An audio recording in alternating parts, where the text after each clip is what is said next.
Blessed solar eclipse, everyone. Transmitting from the power station here at Cibola Pass in Sedona, Arizona. Just completed ceremony meditation for the solar eclipse, like I'm sure many of you have. Holy downloads! I mean, look at this place.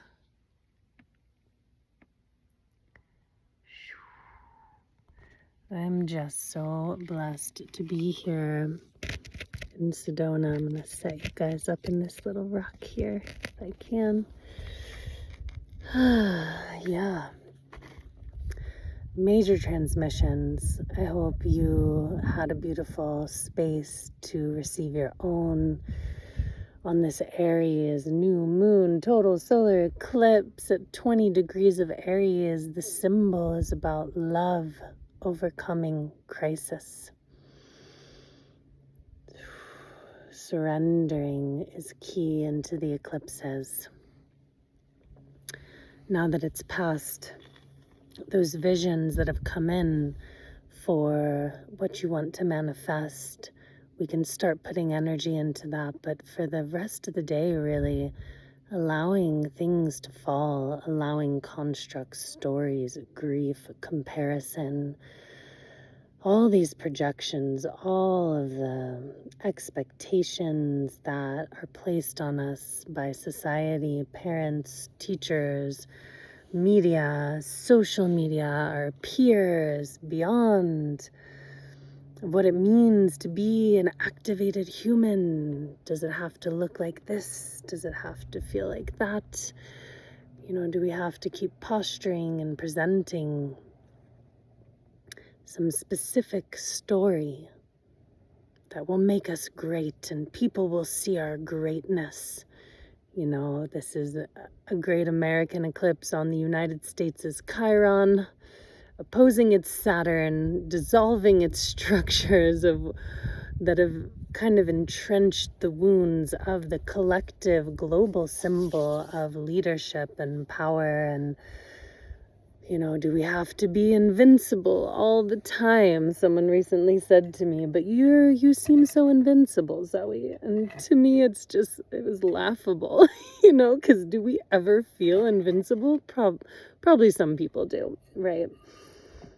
But the truth is, the leaders that have touched me most are the most vulnerable, are the most real, are the most authentic, are speaking from their heart, are being courageous, are saying the things that others aren't saying, that people are afraid to say, of showing our humanness. And this eclipse is a welcoming for us to release thousands of years of war and bloodshed and violence on the planet. It's in the sign of Aries, the god of war. And it's allowing a portal for rebirth of what leadership looks like. The courage to engage in conflict that is non-violent.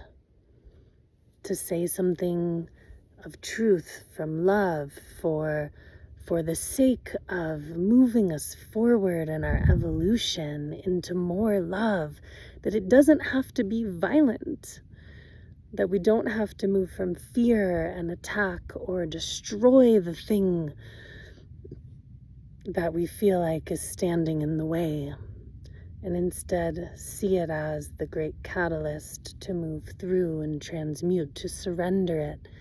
And when we accept it and surrender it, we can really then birth the new thing. But the acceptance comes in looking at it, in confronting it. Confrontation does not have to be violent. Conflict doesn't have to be violent. It can just be letting ourselves be human and get a little upset and have some feelings and dropping all of these preconceptions of what it means to be spiritual or awakened or enlightened. You know, I was just reading Jose Arguelles and deepening into the mysteries as the sun was transmitting this profound portal of everything. The sun is the plasma generator, noetic source transmitting consciousness for our solar system, our star system. And we are reawakening as star families, star beings. Galactic consciousness is key in the Aquarian age birthing now. And we all have to midwife this birth. Like, we have to help this baby be born safely and beautifully. There's this massive helicopter coming in right now. I've been seeing a lot of these flying vehicles up here. Can you see it? It's probably gonna fly. There it is, flying right through.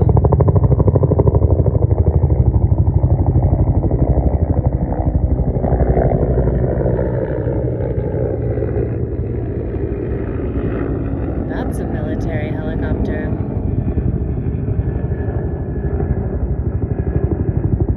We have some interesting activity that happens around here.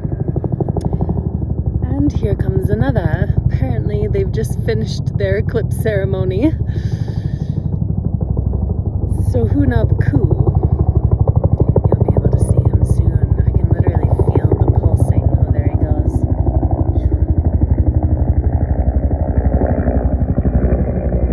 Right over the throne of Isis, flying right through the charging station, I might add, right where the other one flew, intentionally or unintentionally gathering some codes from the land. All right, I guess that was supposed to be part of this transmission. Yeah. Hunab Ku to the Mayan was source, galactic center consciousness. And so it is said that, you know, every source connects to the source of another thing, connects to the source of another thing. And only God knows how many sources take you back to the original source, the source of all sources. Is this not what we are seeking? And is this not what Aries symbolizes as the first sign of the zodiac? The source of all sources is self. You know, the sun transmitting through plasma, all of this knowledge, all of this wisdom, all of these codes. The ancients were afraid, or we think they were afraid, but either way, they didn't observe eclipses. And I love what the ancients did. I read and study and collect ancient texts, and also the symbol, the Sabian symbol for the 17th degree of Aquarius, where my Jupiter lies square my nodes, a key in my own personal evolution, is like this old woman gathering information from the past in order to transmute it and update it into the new evolutionary codes. And we're in this precipice time between gathering ancient wisdom and totally rebirthing it into something new. And I'm so stoked to be here for this. You know, it's like I have both of those alive in me, the wanting to return to something that is known, that is ancient. Give me a formula, give me a path I will follow. I will be a good student. And yet something in me knows that that is not enough in this lifetime, just like our own DNA does not stay the same. We aren't born clones of our parents. All of nature is evolving. Every sun will collapse or explode to birth new suns or to become a pulsar. And in Jose Arguelles' book, they're saying that the suns are in a system that listen and answer to the pulsars, which are pulsing information from Hunab Ku. Right? So the source of the source, the center of the center, and all of this that we can connect to and have ceremony. And I made my grid and I released and I prayed for the earth and our ancestors and the releasing. And this eclipse is right on my ascendant, you know, so it's no light thing. And all of that to say that it's all here. The source of the source of the source of the source of the sun after star after star. It's all right here. Can all be accessed here. And we can dig in books. And we can seek out great masters and guides. And we can listen to the stars and planets and sun and moon and the plants and the stones and the animals and the symbols. But this is where it all takes form. This is where it all finds meaning. This is where all synthesis occurs.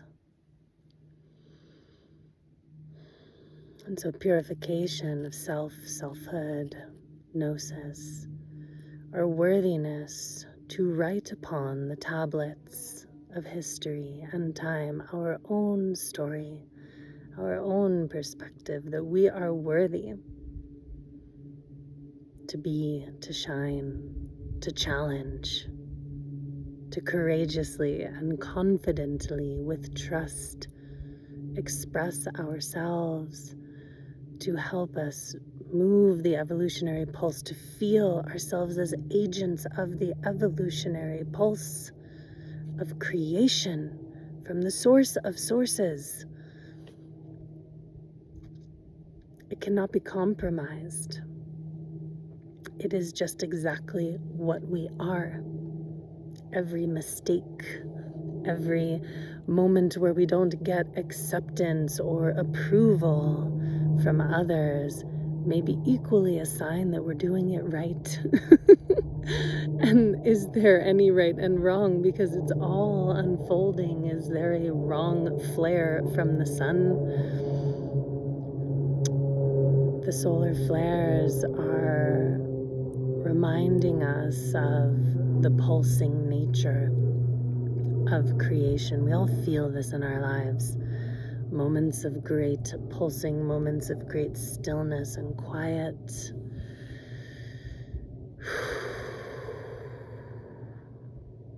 Just inviting you to join me in the surrender of the stories, of the karma, of the pain, of the shoulds and shouldn'ts of millions of years of evolution of life on this planet, leave alone all of the planets we've lived on.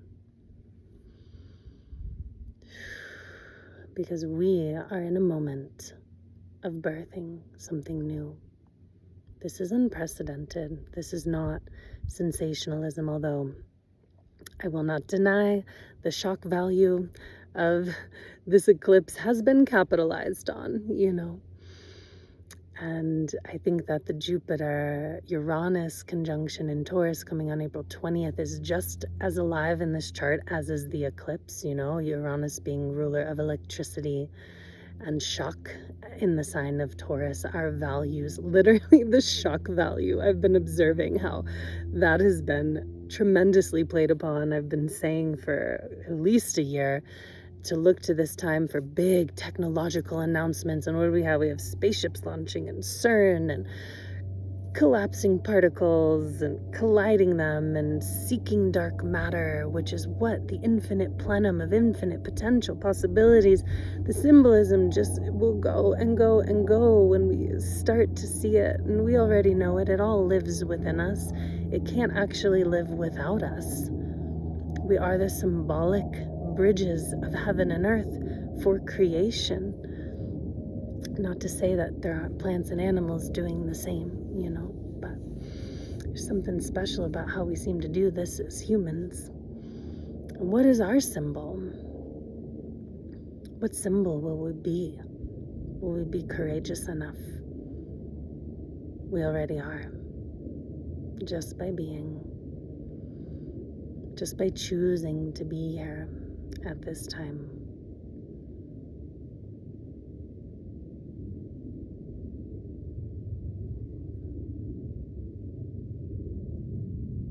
So whether we search in books or scrolls or stars or stones or plants or people, may we remember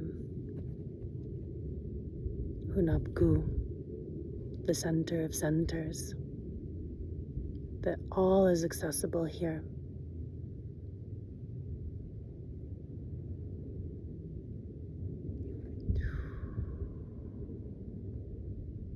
And not to fear the power of your own light, of your own consciousness, and your capacity to move through anything, to create anything, to birth and be anything. It is okay if our work is not small. And what work is small anyways, right? It is okay if our work is more quiet. It is okay if our work is in the mind or in the body or in the heart or in the soul or in technology. We need all of it moving through the heart, through love.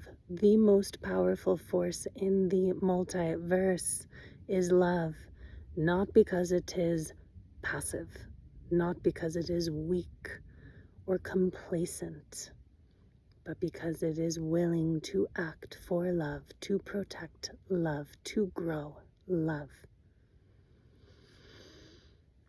And sometimes that means we release and confront and then create something new.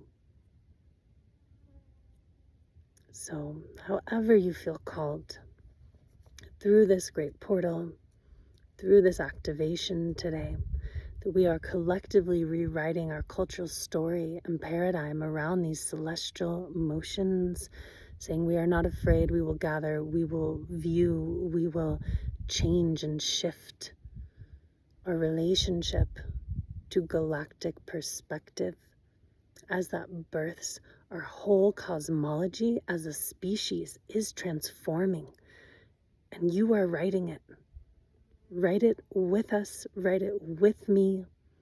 Let's write it together. Let's write it fucking beautiful. I think we are worthy and deserving of that.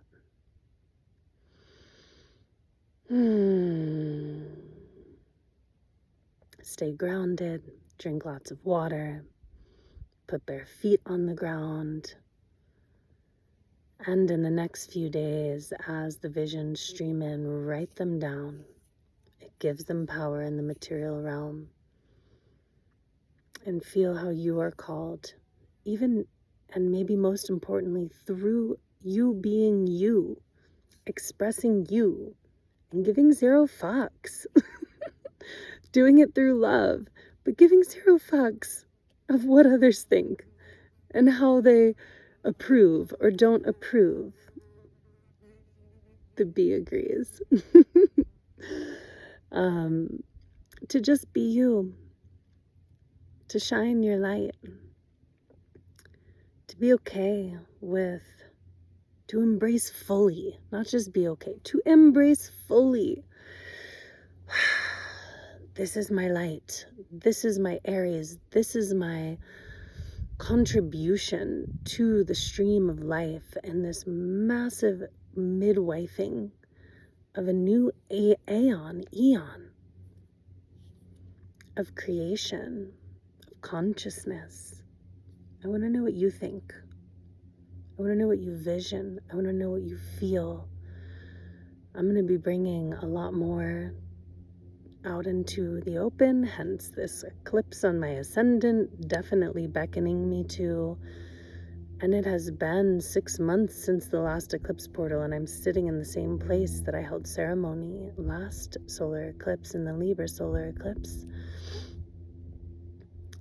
That it has been just really showing me what's in the way, what's false, what's outdated, what can go, to really just be okay with life, with self, with what I'm called to do and bring and share my voice and trust in self, Aries, trust in that divine source of sources within. Let's be dragons. It is the year of the dragon. It is fertile. This year is for actually, truly birthing things. And I think that comes through birthing ourselves into the world with so much joy and excitement, like a little child. So, may your day be blessed. May the world know peace. May this new age birthing